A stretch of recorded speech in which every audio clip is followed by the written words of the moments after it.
I've been really fortunate to travel to some very unique places, and it's really helped me grow as a person in meeting folks from different cultures, nationalities, different beliefs than me.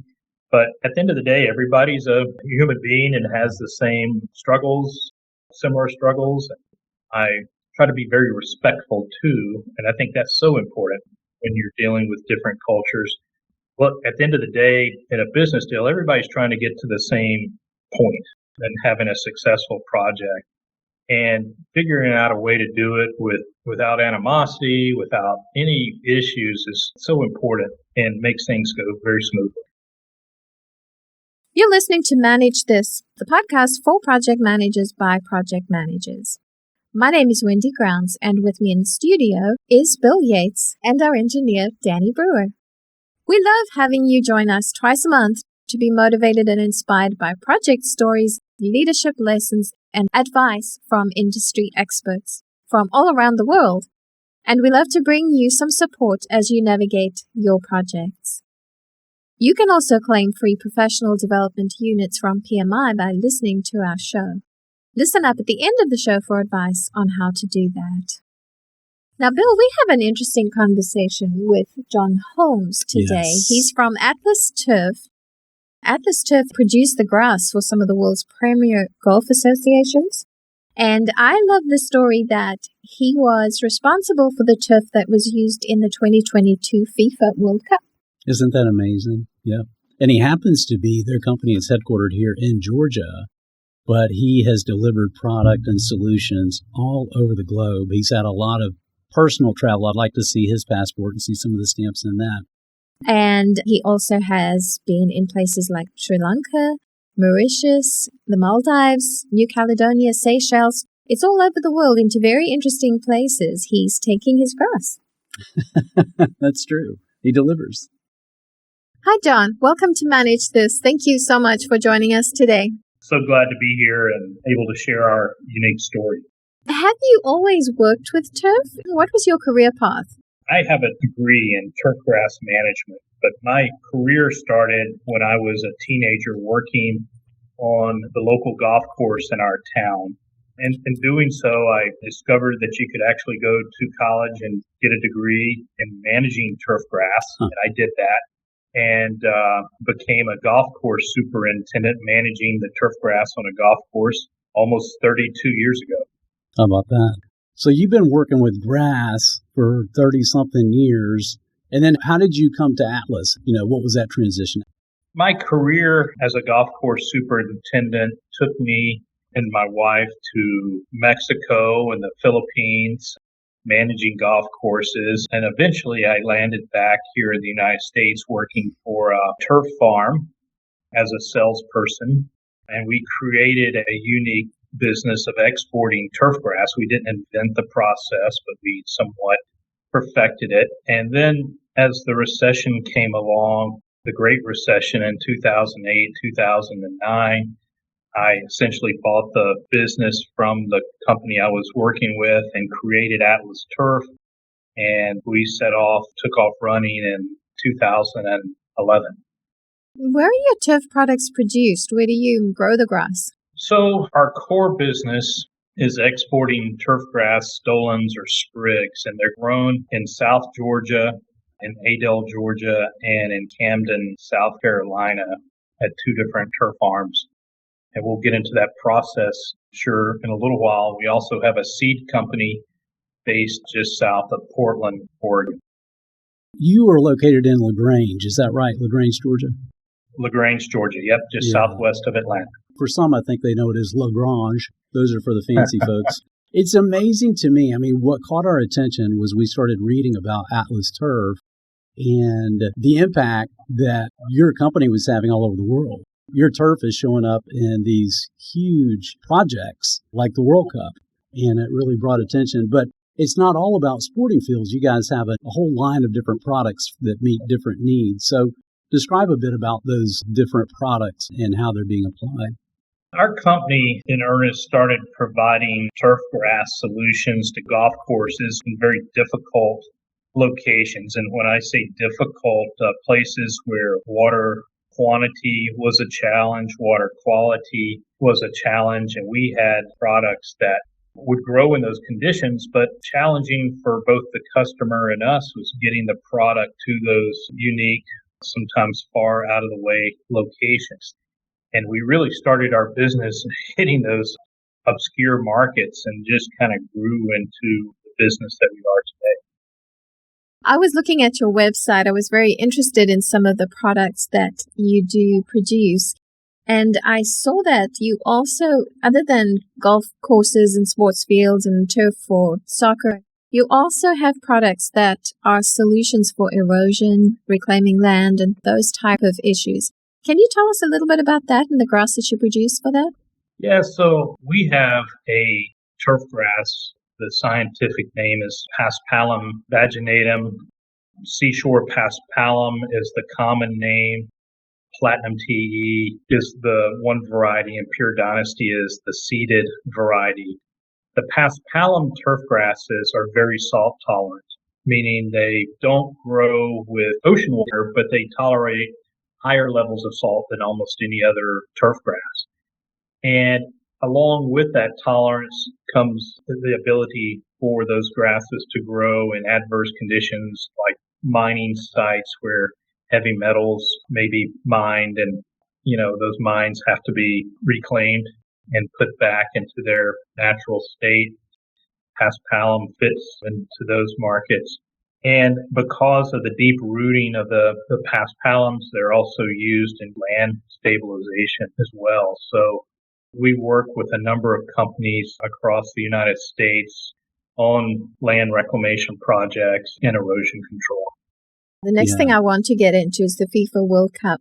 And for those who are not in the know of the FIFA World Cup, it was in 2022, towards the end of the year in Qatar. And Platinum TE was the turf on all the playing fields. How did you bid for that project? How did you get that project?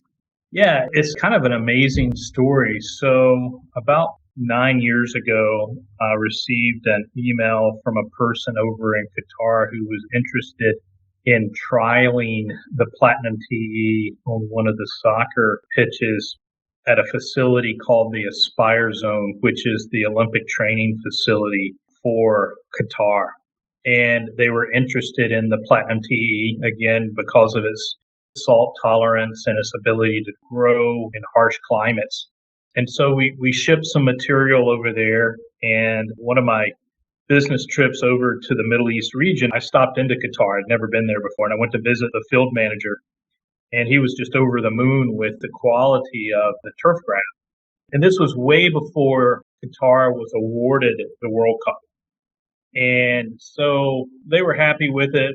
We were happy that they were a happy customer, and then the country was awarded the World Cup, and FIFA came in and they started trials on which turf grass would work best there. So the Aspire Zone folks, FIFA, and a couple of independent parties, STRI out of the UK, started trialing turf grasses from all over the world in various different conditions, not knowing during the trials that the tournament would actually be in the cooler months of the year, but they also trialed the turf in heavy shade conditions because most of the stadiums are almost completely covered, not totally. And during those trials, the Platinum TE kept on trialing number one. And so eventually we started getting requests from contractors in Qatar for our Platinum TE. No one ever picked up the phone and said, hey, your Platinum TE is going to be on the World Cup fields. But we kind of made that assumption. And so we started sending turf grass over to Qatar from the farm in Adel, Georgia, with our partners Pike Creek Turf. The turf, just a background on how that process works, is harvested by a machine, and imagine squares of sod shredded into small pieces of grass. And they're washed free of soil, hydrocooled, and boxed and flown over to Qatar. We do that with the majority of our shipments of turf grass. And over about a 5-year period, we grassed all 8 stadiums and 71 practice fields in Qatar. So it's a pretty neat story for us. And the even cooler thing about that, so because the time of year changed, FIFA mandated that all of the fields be oversown or overseeded with ryegrass, which is a very common practice in the winter months or cooler months to add another layer of turf. So with our seed partners out in Oregon, we provided all of the ryegrass seed that was intersown into the Platinum TE on all of the stadiums as well. So yeah, it's just a very unique and special story and speaks volumes for I think the quality of the products that we have. The logistics on that are fascinating too. John, for me, when I think of turf, I think of, sod. I think of, okay, I'm in my neighborhood and I see somebody's getting their lawn completely revamped. So you see this huge truck pull up with pallets of, just like you said, harvested. It was in a field and now it's just been cut underneath, so there's soil and everything. And I was thinking logistically, how in the world did John's team take something like that? Do you ship it? But now, hearing about that process, that had to take years and years of evolution to figure out, okay, how do we transport sod in a way that, doesn't weigh a ton, but survives and then can flourish once you get it into the soil in a place like Qatar, thousands of miles away from Georgia in the United States. I guess you figured that out a long time before Qatar came along. We did, and the sod is shredded into small little pieces. When those pieces are planted into the ground, they root and they grow and spread into that full field effect that you see on TV. Something that is really important to project managers is planning. And I am sure that there was a lot of planning that went into this process of getting the bid, growing the grass, getting it there. So what went into your planning process for this project? Yeah, the growing the turf is almost the easy part, right? So the logistics and the planning are so important because this is a live product. It's perishable. So it requires refrigeration from the time it is harvested and washed to the time it lands. From the time of harvest to the time that turfgrass lands, whether it's Qatar or whatever country it is, the port of entry, the chain of control has to be refrigerated. And that takes a lot of logistics coordinations, not only with our staff, but our freight forwarder and the client on the receiving end as well. But there are a few more steps involved in this. We have to work with the USDA here in the United States. They provide what's called a phytosanitary certificate, which really is the license, if you will, between the United States and the receiving country that the turf has met certain requirements on the receiving end. Again, a lot of coordination and communication has to take place in a very short amount of time once the workflow starts. I can think of our project managers who, in some cases they've had to ship people and supplies to different countries. But when they're organic, they're alive, those materials, just the level of complexity, having to get the clearances. I mean, you can't have this stuff sitting at a dock or sitting on a tarmac at an airport on some remote area where your team can't get to it and say, no, we've got all the paperwork. That takes so much complex planning. That must be something that you guys have really gone deep into to make sure that you're not losing product and that you're able to get the grass to those that have ordered it in the right time. Yeah, for sure. I mean, it's a collaborative, coordinated effort by several different parties, and we love repeat customers, so we don't have to reinvent the wheel. But when we have a new customer, we spend a lot of time on the front end before shipping, coordinating and making sure they understand what's coming at them. Time for us to have a little break. We're going to listen to Kevin and Kyle for a minute and hear what they've been up to. Thanks, Wendy. Have you ever heard of the 90-10 ratio? It's the idea that when you're 90% done with any large project, a house, a film, an app, the last 10% of the work will take 90% of the time to complete. Or in other words, the first 90% of the code of an app will take 90% of your development time, while the last 10% of the code will take you another 90% of the time. In other words, nothing is ever quite finished. It's always almost done. How is the 90-10 rule killing your projects? The sad but true observation is that the last little bit of stuff always seems to take forever to get done. When you're working on your projects, ask yourself, are you busy or productive? When is the last time you measured your efficiency ratio? And what is an efficiency ratio? Consider your typical work week and log your normal activity during the work days. Identify the time spent creating value. Value is defined as activities that directly contribute to the product or service you're providing.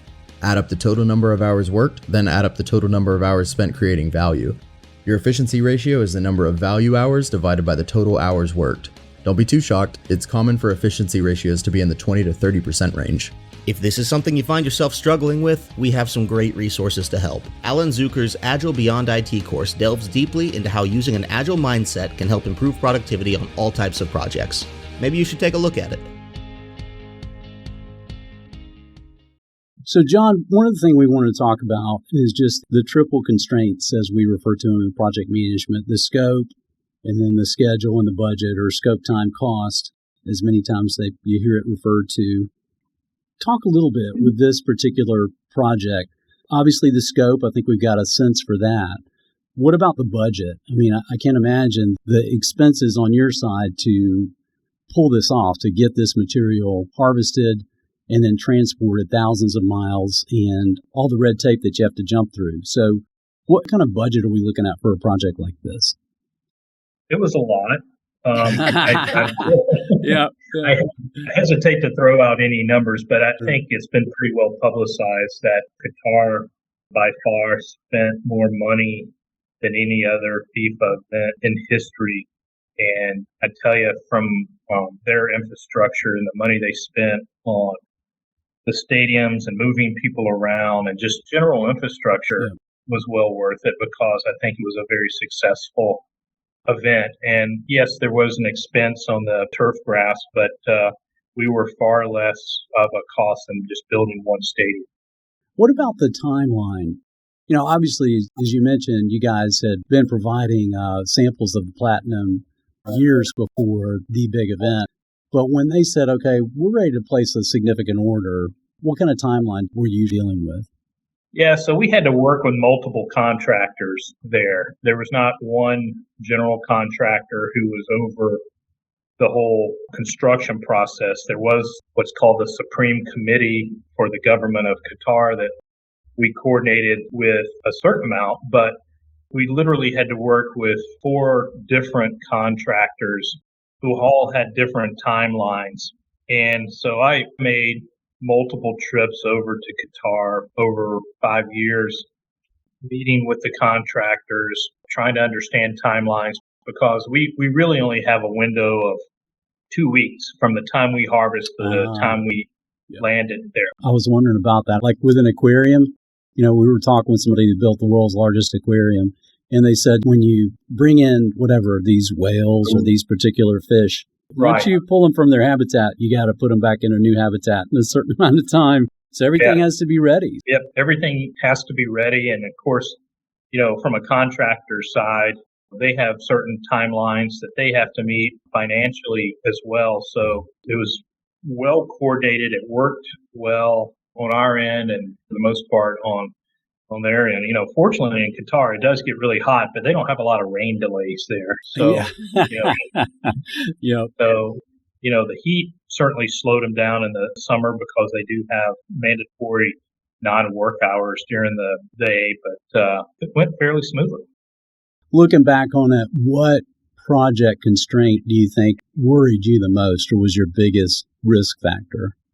Yeah, you know, we were fortunate that out of Atlanta, Qatar Airways had started a direct flight from Atlanta to Doha, and it allowed us direct access where in the past we were having to go through another country, transship our product, and hope everything made it on a plane, hope everything got put in refrigeration during the transshipping and everything else. So that really helped us. Constraint-wise was really on our end. There were days where we had weather come through here that wouldn't allow us to harvest and put us on some tight timelines, tighter than we wanted to be in certain cases. One of the questions we wanted to ask you about your partnering and your collaborations with others on this project. I'm sure there were some constraints with regards to cultural differences. How did you find that collaboration? Did you have any challenges there? You know, making so many visits over there and developing the relationships were so important. And one of the things that went well with the contractors, it was a pretty stable environment as far as there weren't many managers that moved out of their positions. So we were able to develop some rapport, good communication, and I think that really helped along the way, as the project management business goes, especially in big construction sites, you see people move in and out of positions. And when that happens, you're kind of having to re-engage with people. And fortunately, in Qatar, there was a very stable environment when it came to working with multiple contractors. I wanted to ask one quick follow-up on that, John. You've traveled a lot more internationally than I think the typical project leader. What advice do you have? How do you break the ice? How do you make that connection with many times those customers or those contractors that you work with that come from a different culture, a different country? Yeah, I've been really fortunate to travel to some very unique places, and it's really helped me grow as a person in meeting folks from different cultures, nationalities, different beliefs than me. But at the end of the day, everybody's a human being and has the same struggles, similar struggles.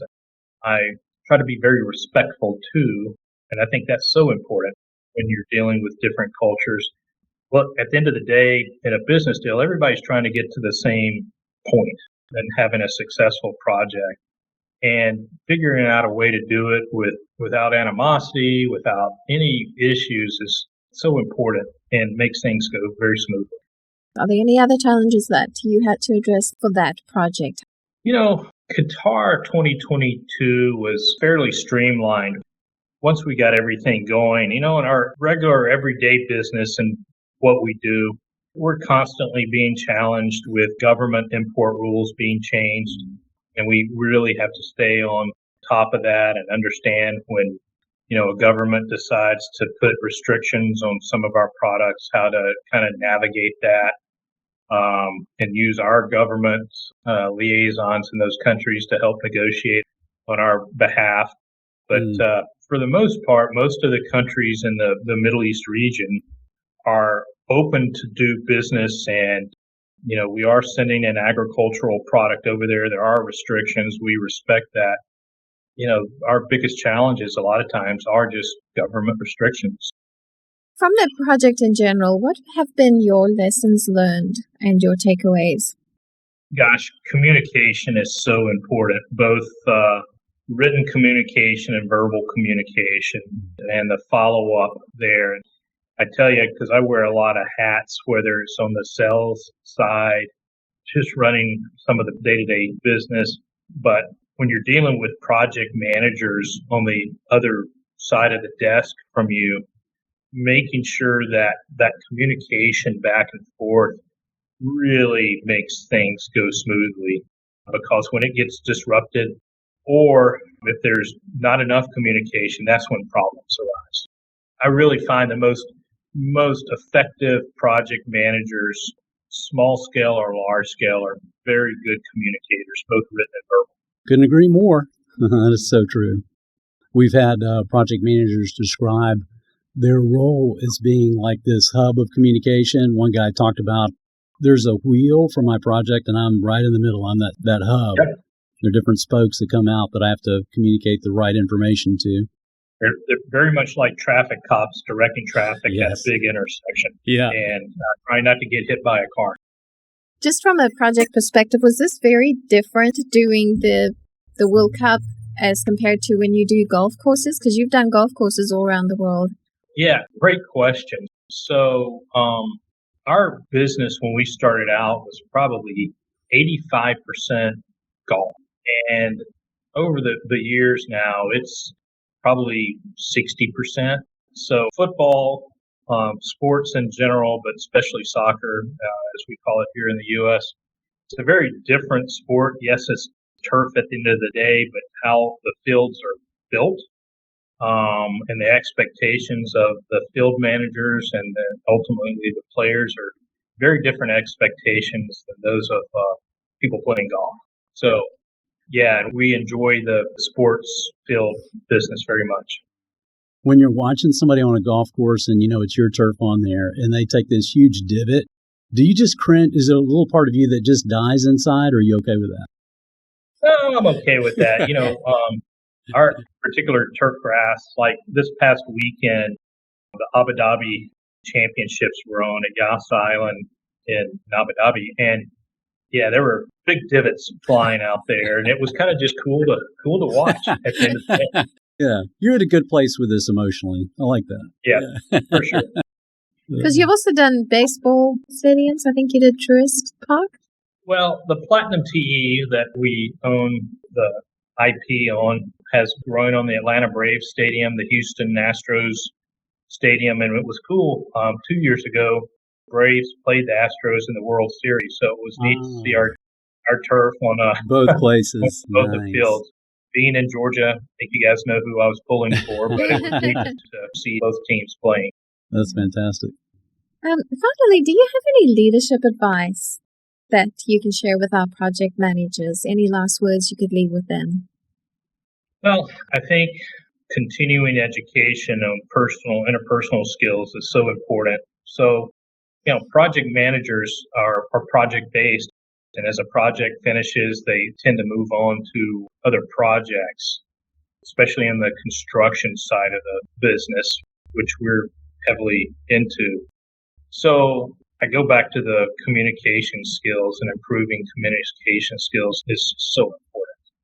And that, probably more than anything else, can help a project manager grow into a new position long term. Yeah, many times a project manager has to almost be like a CEO for an effort, for a small group, a small team, and really take control from beginning to the end. And the success or the failure of the project so many times it's so influenced by the leadership of that project manager. So it's a great place to grow, to learn, and to see where your interests are and your strengths, and go into different areas. Yeah, for sure. I mean, project managers are typically in control of very large budgets. They're in control of contractors and some subcontractors, so they have to learn how to manage conflict in a lot of ways sometimes. So it is a very important role. Again, just like you mentioned, being the hub and a wheel. Yeah, for sure. John, if our audience wants to find out more about Atlas Turf or get in touch with you, where can they go? For people that want to find out more about our company, they can visit atlasturf.com, and they can find us on social media, on Twitter and Facebook and LinkedIn at Atlas Turf, Twitter, Atlas Turf on Facebook, and Atlas Turf on LinkedIn. Well, we're so impressed with you and with your company. And when we look at the different projects that you have, the restoration projects, the ability to use something natural and organic to help reclaim land. And, as some of the examples you've shared, we're so impressed by that. And then there's the fun side of your business too, where you have these amazing projects, these high profile, huge projects where we get to see world-class athletes stepping all over your field, man. It's your turf. So well done. Thank you very much. And it's a pleasure spending time with you guys today. That's it for us here on Manage This. Thank you for joining us today. You can visit us at velociteach.com, where you can subscribe to this podcast and see a complete transcript of the show. We also want to thank our listeners who reach out to us and leave comments on our website or on social media. We love hearing from you, and we always appreciate your positive ratings on Apple Podcasts or whichever podcast listening app you use. To claim your free PDUs, go to velociteach.com. Choose Manage This Podcast from the top of the page. Click the button that says Claim PDUs and click through the steps. Until next time, keep calm and manage this.